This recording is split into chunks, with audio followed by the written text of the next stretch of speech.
So hello guys, mag-unboxing tayo ngayon ng binili natin sa Amazon. So hindi ko napakita sa inyo yung label niya kasi makikita yung name ko. Complete details.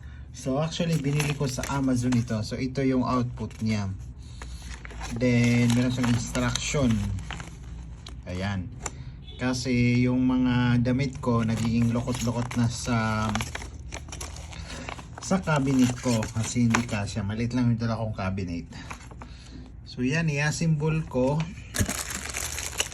Ano ba? Ayan. By the way, ang bili ko dito ay 89 lang. Tapos kasama yung shipment ay 105. Ganun. So yan. Apat siguro. Ayan ang sa center niya. Tapos ito yung sa both side. Ano yun? Tapos ito. Actually yung haba nito 170. So yan. Yan ang pagka-assemble. Ilagay natin muna dyan. Then pagkatapos i-assemble natin. Ayan. Then, ilan ba to?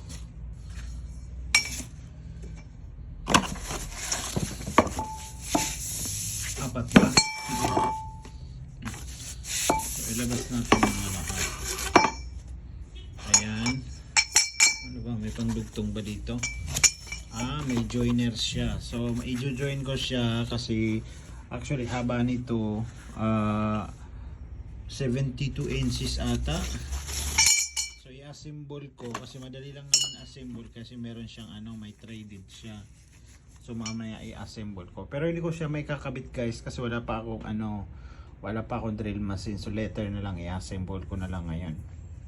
So yan guys, na-assemble na natin. Hindi pa natin ikakabit dahil wala pa tayong drill. So ready na.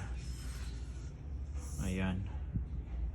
So siya nga pala guys, na-set up na natin. So yan, ikinabit natin doon.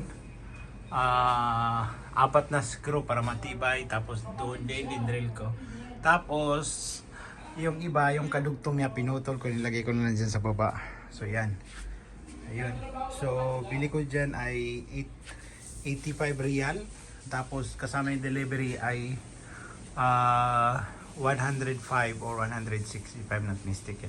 So okay na siya, hindi na magiging lukot-lukot yung gamit ko kasi sa cabinet nagiging lukot-lukot.